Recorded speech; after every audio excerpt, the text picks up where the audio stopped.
কি কেমন আছেন সবাই? হাজির হয়ে গেলাম সিভিক সেন্সের একটা নতুন ভিডিও নিয়ে। আর আজকের ভিডিও আমি আপনাদের দেখাবো অল্টোজের পারফরমেন্স, অল্টোজ পাহাড়ের চড়াইতে কেমন।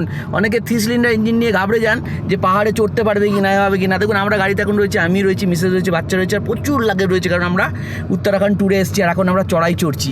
তা চড়াইতে চড়ার সময় আমি আপনাদের দেখিয়ে দিই। এখানে টার্নিং আছে, টার্নিংটা পেরিয়ে আমি দেখাচ্ছি আপনাদের।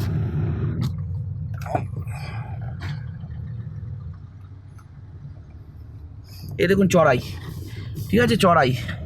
আর গাড়ি আমার কোন গিয়ার আছে? সেকেন্ড গিয়ার, ঠিক আছে। আমি এখন সেকেন্ড গিয়ারে রাখবো যতক্ষণ না খুব আপনার একটু সমতল মতো আসছে, থার্ড গিয়ারে যাবো না, ঠিক আছে, কারণ এখন পুরো খাড়া চড়াই আছে। দেখুন চড়াই দেখুন। আর গাড়ি দেখুন, এই যে এসি চলছে, এসি অন, এই যে এসির লাইট জ্বলছে, এসির লাইট জ্বলছে, এসি সেট করা আছে 22-এ। যেহেতু গরম দিনের, এখন দিনের বেলা ডে টাইম, গরমের জন্য এসি চলছে। তো সেকেন্ড গিয়ারে এসি চালিয়ে এতজন মানে 3 জন মানুষ আর ফুল লাগেজ নিয়ে গাড়ি চড়াইতে উঠছে, কোনো রকম পাওয়ার ল্যাগ কিচ্ছু নেই। শুধু আপনার আরপিএমটা মেনটেন করতে হবে। দেখুন আরপিএম আমি মেনটেন করেছি 2000-এর ওপর। এটা প্রয়োজনে 2500, 3000, 3500 অবধি তুলে দেবো আমি, কিন্তু যত খাড়াই হবে তত আরপিএম হাই রাখতে হবে আমাকে। তো সেই আরপিএমটা হাই রাখার জন্য আমাকে কী করতে হবে? আমাকে প্রয়োজন মতো গিয়ার চেঞ্জ করতে হবে। দেখুন গাড়ি এটা উপরে উঠছে, তো প্রয়োজন মতো গিয়ার চেঞ্জ করতে হবে। যদি আপনার ধরুন থার্ড গিয়ারে আছে, থার্ড গিয়ারে আপনি 2500-2600 আরপিএম বেশি উঠতে পারছেন না, সেকেন্ডে করে নিন, ওটা 3000 প্লাস হয়ে যাবে। তো যত খাড়াই হবে তত লো গিয়ারে উঠলে তত আপনি হাই আরপিএম পাবেন। তো আরপিএমটা হচ্ছে মেন খেলা, হচ্ছে আরপিএমের। যত আরপিএম রাখতে পারবেন খাড়াই চড়াইতে কোনো অসুবিধা হবে না। আর এটা শুধু 3 সিলিন্ডার 4 সিলিন্ডার নয়, বলে নয়, 4 সিলিন্ডার গাড়িতে হয়। কালকে একটা স্করপিও গাড়িরও সেম গল্প। স্করপিও ভাবুন 2.2 litre diesel engine, most powerful engine, আমার সামনে ও থার্ড গিয়ারে মানে উঠতে গেছিলো। একটা খুব খাড়া চড়াইতে, কাঠগোদামের ওখানে হয়েছিল, একটা খুব খাড়া চড়াইতে দাঁড়িয়ে গেছে, মানে আর পাওয়ার পাচ্ছিল না। এবার ডাউন করে এ করে তারপর তাকে উঠতে হলো। তো এটা নিয়ম, এটা মানে হচ্ছে পুরোপুরি আরপিএমের খেলা। এই চড়াইটা দেখুন আপনি, পুরোপুরি এটা আরপিএমের খেলা। আপনি আরপিএমটাকে হাই রাখতে হবে। এখন দেখুন আরপিএম কত আছে আমার, দেখতে পাচ্ছেন 2500 প্লাস। আর চড়াইটা দেখুন, এই উঠছি, ঠিক আছে, উঠে গেলাম। তো আমার যত খাড়া চড়াই হবে, এর থেকে যদি খাড়া চড়াই হয় তখন 3000 আরপিএমে রাখতে হবে। আর 3000 আরপিএম যদি আমার মনে হয় যে সেকেন্ড গিয়ারে হচ্ছে না, তখন আমায় ফার্স্ট গিয়ারে শিফট করে নিতে হবে, এবং এটা খুব প্রোঅ্যাক্টিভলি করতে হবে। এটাই স্কিল যে কত প্রোঅ্যাক্টিভলি এটা আপনি করতে পারছেন, তত ভালো আপনি ড্রাইভার হয়ে যাবেন।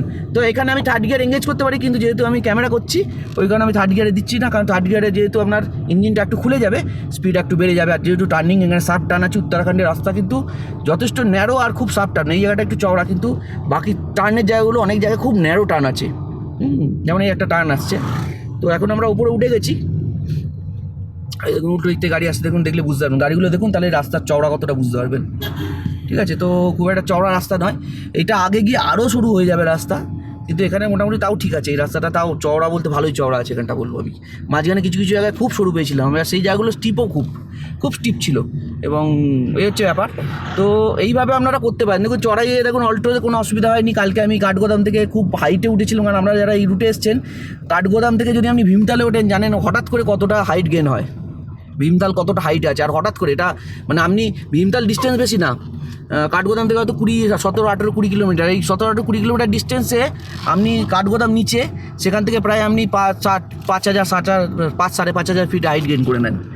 এবং এটা একটা বিশাল মানে চড়াই, মানে বুঝতেই পারছেন কতটা স্টিপ চড়াই চড়তে হয়। এবার এই রাস্তায় যারা এসছেন তারা জানেন কতটা স্টিপ আর কীরকম টার্ন আছে এই রাস্তায়। সেখানে কিন্তু অল্টোতে কোনো সমস্যা হয়নি। আর আমরা ছিলাম এরকমভাবে, যেখানে খুব সমস্যা হয়েছে এখানে আমি একটু এসি বন্ধ করেছি। খুব সমস্যা মানে আমি বলছিলাম পাওয়ার, যেখানে মনে হচ্ছিলো যে একটু পাওয়ার হলে ভালো হতো। তো ফার্স্ট গিয়ারে এমনিতে কোনো অসুবিধা হয়নি, কিন্তু এখানে আমার মনে হচ্ছে যে সেকেন্ড গিয়ারেই হয়ে যাবে, কিন্তু আমি ফার্স্ট গিয়ারে যাবো না। সেখানে আমি এসি বন্ধ করে ওই মুহূর্তটা, চড়ার মুহূর্তটা এসিটা অফ করতে আমি কিন্তু সেকেন্ড গিয়ারে পাওয়ারটা পেয়ে গেছি, কোনো অসুবিধা হয়নি। আর নাহলে ফার্স্ট গিয়ারে তো যে কোনো স্টিপ চলে যাবে, যে কোনো স্টিপ উঠে যাবে, কোনো অসুবিধা নেই। এই একটা ব্যাপার। তো এই মোটামুটি এখন ওপরটা আমরা উঠে এসেছি। তো আশা করি আপনারা বুঝতে পারলেন যে আল্ট্রোজের পাহাড়ে পারফরমেন্স কেমন। কোনো অসুবিধা নেই, ড্রাইভিংটাই সব। পারফরমেন্স দেখুন, গাড়ি তো একটা মেশিনকে আপনি যেভাবে চালাবেন সেভাবে চলবে। তো কাজেই আপনার এর ওপর ডিপেন্ড করবে, আপনার স্কিলের ওপর ডিপেন্ড করবে, আর আপনি কতটা প্রোঅ্যাক্টিভ, কতটা ইঞ্জিনটাকে বুঝছেন, ইঞ্জিনের বিহেভিয়ারটাকে বুঝছেন, তার উপর ডিপেন্ড করবে। তো কোনো ব্যাপার না, কোনো অসুবিধা না। আমি পশ্চিমঘাটও চষে ফেলেছি, এই দুবার আমার হিমালয়ের ট্রিপ হয়ে গেল, কোনো অসুবিধা আমার কিছুই ফেস করিনি অল্টোজে। ইটস ভেরি পাওয়ারফুল কার, কোনো অসুবিধা নেই। এমনকি কিছু স্লোপে আছে যেখানে তো গাড়ি তো ক্রিপ মোডে উঠে যায়। ক্রিপ মোড মানে গাড়িতে রেসই দিতে হয় না, শুধু ক্লাচ ছাড়ার উপরে উঠে যাচ্ছিলো।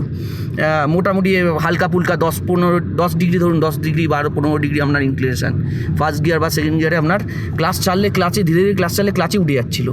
তো এই ব্যাপারটা আছে, এটা কিন্তু সব গাড়িতে থাকে না। টাটার 3 সিলিন্ডার ইঞ্জিনে কিন্তু এটা একটা স্পেশালিটি, ক্রিপ মোড, যেটাকে অ্যান্টি স্টল মোড বলে ওরা। তো এই ক্রিপ মোডের জন্য কিন্তু আরপিএম অটোমেটিক্যালি কিছুটা হাই হয়ে যায়, হয়ে গাড়িকে স্টল করা থেকে আটকায়, এবং আরপিএম কিছুটা হাই হয়ে যাবে ইঞ্জিনে কিন্তু পাওয়ার গেইন করে, গাড়ি এমনি কিছুটা স্লোপে থাকলেও আগে এগোতে শুরু করে। তো এই হলো ব্যাপার। আশা করি আপনাদের কাছে পুরো বিষয়টা ক্লিয়ার হলো।